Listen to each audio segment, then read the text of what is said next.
तर नमस्कार मित्रांनो, आज आपल्याकडे आलेला आहे गुगल पिक्सलचा फोल्ड 9 प्रो। तर पाहू शकता आता गुगलचा लोगो आलेला आहे, जी मेन स्क्रीन आहे त्यावरती सुद्धा।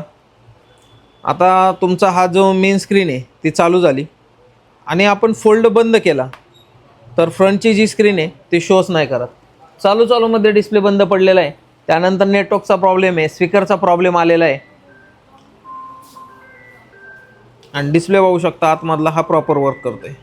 तर बऱ्याचदा काय होतं की जे बाकीचे फोल्ड आपण रिपेअर करतो सॅमसंगचे, बऱ्याच वेळा आतमधला डिस्प्ले चालूमध्ये बंद पडतो, पण या पिक्सल 9 प्रोचा काय झालेलं आहे की फ्रंटची स्क्रीन चालूमध्ये बंद पडलेली।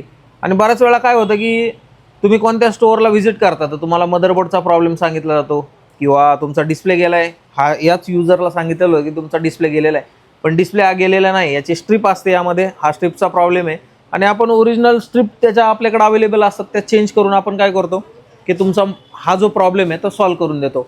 आणि फोल्ड युजर आहे म्हणले की तुम्हाला तर माहिती सगळ्यात त्यात महत्त्वाचा जो असतो तो म्हणजे कस्टमरचा डेटा। आणि आता काय झालं की यांना जे युजर होते त्यांना असं वाटलं की आपण मोबाईलचं सॉफ्टवेअर केला तर हा प्रॉब्लेम सॉल्व्ह होईल। त्यांनी काय केलं की डेटा शिफ्ट केला दुसऱ्या डिव्हाइसमध्ये आणि याला सॉफ्टवेअर केलं, तरीसुद्धा प्रॉब्लेम सॉल्व्ह नाही झालेला।